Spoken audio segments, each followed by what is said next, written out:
A few months ago, I meet an individual, a relative of mine, and he tells me he's in business for 30 plus years, maybe 40 years. He tells me, one of my accounts, he's talking about one of his accounts, they said they're out. They're pulling out. They're leaving the situation. And I said, "Was it a big account?" He says, "Yeah, it was a pretty big account." I said, "How do you feel?" He tells me, "I feel great." I said, "I don't understand. How do you feel great if one of your business accounts just goes down? Like, what's your thought process?" And he tells me, "I'm in business for over 30 years. I've seen in my life that each time, if this account closes, another account opens. So I'm just waiting for the next account. I have Bitachon in Hashem that no matter what happens, that it'll pull through." And what I was thinking of is Yosef. What about Yosef? If you analyze it, he gets out of jail. And Paro says, "I heard you know how to interpret dreams." What would your reaction be? Yes. But he doesn't say that. He says, "I cannot interpret any dreams. Will I die? No, I can't do it." So what do you mean? They told me that you can do it. So can I get him back in jail? Throw him back in jail. That's what every normal king would do. Right? But he says, "Will I die?" He says, "I can't do nothing. Hashem interprets the dreams." At that moment, you have to understand what kind of guts and courage you have to say that. Why am I telling you that? Because Paro thought that he was God. Paro, everybody was not bowing down to not. Paro was the one that he would be the God for the Egyptians. He felt that he was God. And imagine now in your face, you're going out of jail, you're right there, Paro is telling you, "I heard you know how to interpret dreams," and he's saying in his face, "I can't do nothing." That's one strike. "Oh, you can't do nothing?" Send him back to jail. And the second thing he's saying, that he says, "And by the way, only God can do it, and you're not God." You know what kind of courage that is to have right after getting out of jail? But what? Yosef was that Sadiq. Where we go and we look at him, we analyze his Bitachon level. Bitachon level was the next level. Somebody asks me all the time, "How much hours should I put in for this? How much hours should I put in for that? What should I do for Mishnadut?" You want to know the answer? The way we're trained is, it depends on the Emunah Bitachon level. And you can't fake it, because Hashem knows it. You cannot fake it. I was with somebody, I was from Lakewood. I had a wedding in Lakewood, and there was one big chacham, I'm talking about a very big Tamil chacham, that he asked me for a ride back home. And as we're going back from Lakewood to Brooklyn, he starts talking to me and learning. Massive Tamil chacham, Choshen Mishpat, Yoredah, back and forth, boom, boom, boom, boom, back and forth. I was impressed. And then all of a sudden, after everything, he's telling me about his kids getting married. And I said, "So what'd you do?" He said he went to Rav Chaim Kanievsky, asked him the she'elah. I learned all day, what's my hishtadlut in this situation if I have 100% bitachon? He says it's a different level of a situation. Why? If your emunah and bitachon levels on a different level, so therefore, so too your hishtadlut is a different level. When I was going to Israel for the year, back and forth, there was one time somebody was asking me, what you going back, not back? Somebody made a deal with his father. So I heard the story. So somebody made a deal with his father. There was a Chinese auction, and they had to win. One of the tickets were Israel tickets. Trip to Israel. So the father said, "You went to Israel a lot, back and forth. You already went 2 years. Third year, go somewhere in the yeshiva over here in Brooklyn." So he's like, "No, Dad, I can learn better in Israel. I got to learn better in Israel. I can learn better there. Over here, I'm getting extracted." So his father made a deal with him. If you win the Chinese auction, the trip tickets to Israel go. So I know the story. He's like, Rav, what should I do? Should I do it or not do it? So he went to ask Rav Scheinberg's son. You know Rav Scheinberg in Israel? So what he told him was, it depends on the level of bitachon that you have. If you really have that bitachon, you'll win, you'll win. So he asked me, what should I do? I said, your level of bitachon is, I love you very much, but your level of bitachon is not there. Don't take the chance. You know what kind of level you have to have that bitachon that you're going to win? Yeah, you're right. You know, one time they say, B'Shem Rishel Salanta, how one time he says, if you have bitachon 100% in Hashem, 100%, that whatever you, whatever it is, you'll get. So one guy says, Rabbi, so right now, if you have bitachon in Hashem, that you're going to get a gold watch, you'll get a gold watch? That was just, one of the students was saying. He says, yes, if the level of bitachon is on that level, then yes. So the Rabbi, you're the Rabbi, you're talking bitachon, can you demonstrate? He says, if I really wanted a gold watch, I'll get it. Bitachon. The Rabbi, b'chava. This is I heard from my Rabbi, Rav Mordechai Lamed, who heard it from the source. Listen to what happened. So he says, okay.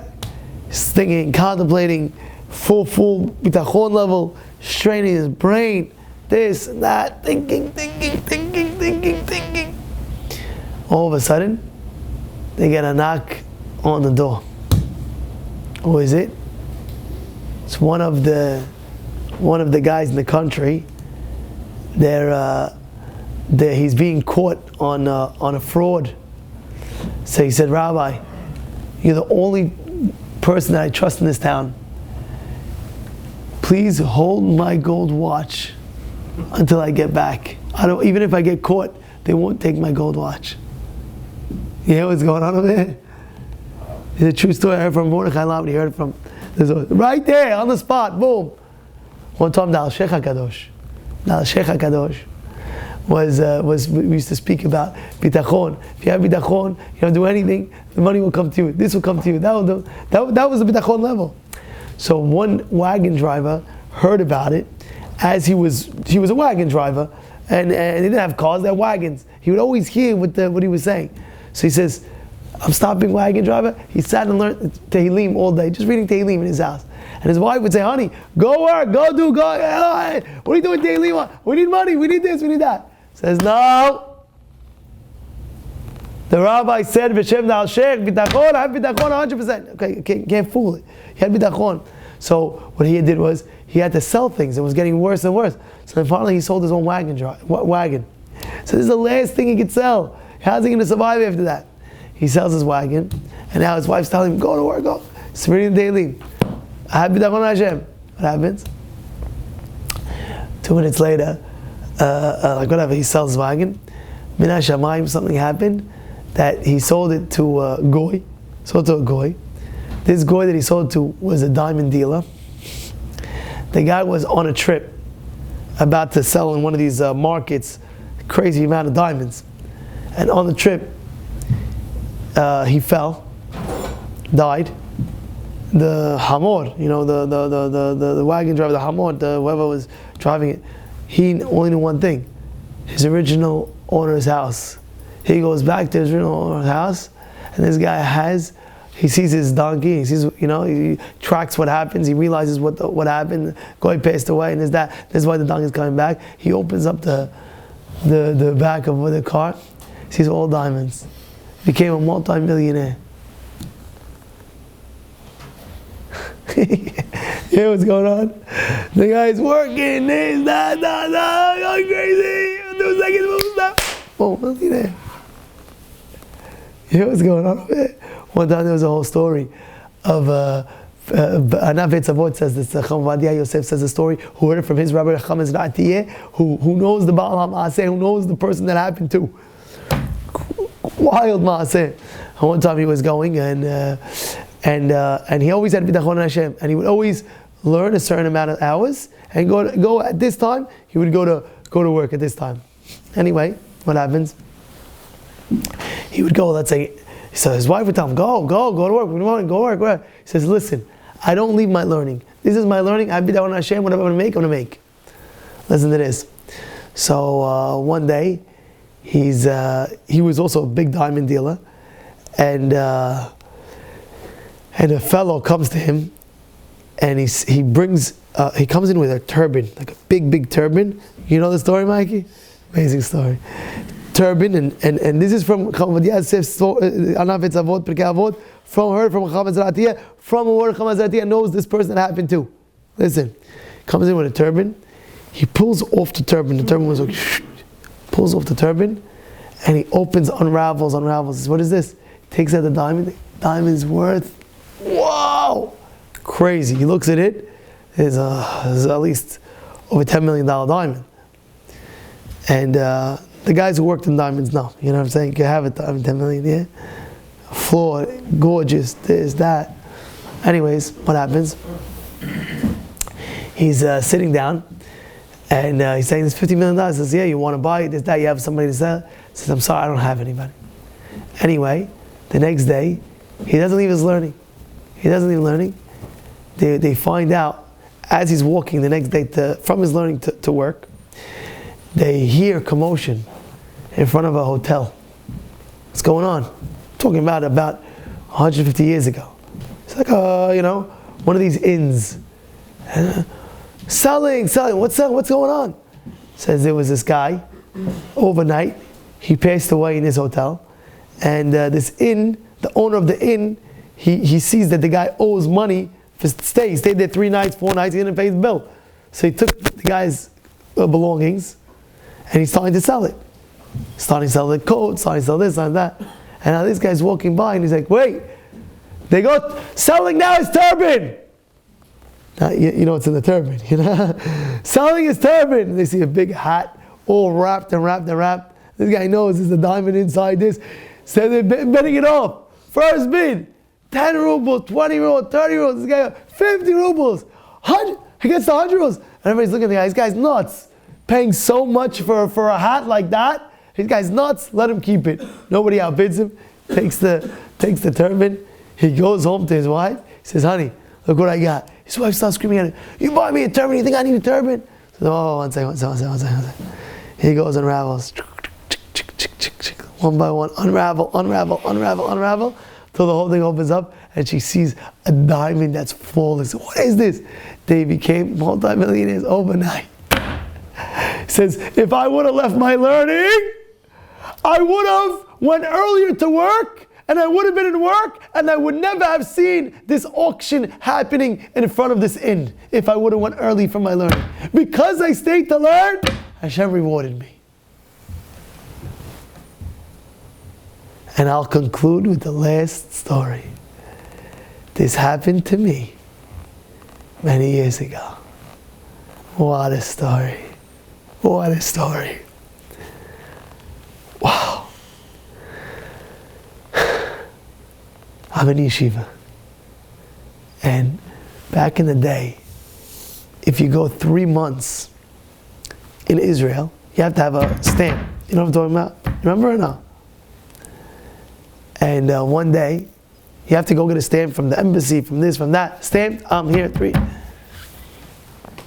What happens is, one day, all the boys, and there's a line to get on, and there's that. Few of my boys say, listen, come with us, we're getting a thing, we're going in and out, we have a meeting, exact time, everybody goes at that time when we stand, no waiting on line, in and out. So what time are you going? He said, this is the time. I said, this is the time when the rabbi gives the shiur? There's no way I'm leaving the shiur, I'm out. He says, you're nuts, you don't understand, it takes 2 minutes, I'm out, I'm not doing it. You want to hear what happened? They go there, oh, I have to add this in. My havruta wanted to go. I said, you're not going nowhere. He says, no, what do you mean? I got to go. So you're my havruta, you're learning with me. You're not leaving even 1 minute. I don't care, Torah is Torah, don't play games with me. You want to learn? We're learning, that's it, Challah, don't play games. So what do you mean? There's that, it's going to save me a lot of time. I said, no problem. The half hour that you're supposed to learn with me, give me over. I told him like this. I said, how much is it to let's say you get a fine. You know, sometimes you get a fine. It says $130. If I don't get a stand, I get a $130 fine. I said, no problem. I'll pay you $130 fine if you get a fine, if you get one. But your Torah learning, this half hour goes to me. So he says, no. I said, what do you know? I said, what do you care? You're going anyway, half hour. I'm saving you the whole trip. I'm guaranteeing you 130. He says, you know what? You're right. No problem. I wrote a shtar. Rabbi Wolf was on the shtar. Rabbi Wolf was it Rabbi Wolf? I forgot who it was. I think Rabbi Wolf. He was one of my witnesses on the shtar. And I had another witness. I'm getting my second witness. I only got the rabbis of the yeshiva. You're my witness, sign. my second witness. I got so scared. He's like, you know what? I'm just staying. I don't want to do no deal. Get out of here. It's my torah. You're not buying my torah. I said, okay. I ripped up the shtar. And we start learning. Anyway, we come back. They come back exactly lunchtime. So what happened? So you won't believe it. So what? They told us to come Friday at 10 o'clock. And Friday, that week, Friday, we didn't have yeshiva. We had it off. I told the boys, Hashem's teaching you a lesson. You don't miss Torah learning. Look, you have to go back when you have off of Torah. You don't take off of Torah. Like, wow, they go nuts. Like, wow. It's true story. We go wild. Person has to build his bitachon. Person has to build his emunah. This is what you have to do. A guy called me up for money last night. So, Rabbi, I need help with this, help with that. So, how much you missing? He tells me he's missing $4,000. I say, $4,000? All right, let me think about it, this, that. Calls me back up. You know, I was thinking about it. You know, when I called you, I was worried. I'm not worried. I said, why not? I said, because I forgot. My father has a lot of money, and I forgot about it. So, you know, his father, he says, my father in Shamayim! Starts screaming, my father in heaven has a lot of money. I have bitachon in him. Don't worry, everything's going to work out. This is the bitachon level. People have to lift up your bitachon. Lift up your bitachon. There's emunah and bitachon. Emunah means, yeah, you know Hashem is there. But there's a bitachon level. Bitachon is where I put my trust fully. Yes! This person's not in charge. Al tiftechu b'nivim. Hashem's in charge. Hashem's in charge. And of course you have to do ishtalut, but depending on how much emunah bitachon you have. And don't fool yourself, because Hashem knows deep down inside you exactly how much emunah bitachon you have. But in any case, in any scenario, you have to understand, you have to lift up your bitachon in Hashem. Don't worry about things so much. Everything will work out. Have trust in your Creator. Have trust in Borei Olam. Have trust in Hashem Barach. He's your Father. He loves you more than you love yourself. By the way, this is the best tip I could give about bitachon. When you know Hashem loves you more than you love yourself, you feel good. You love yourself, right? Don't you love yourself?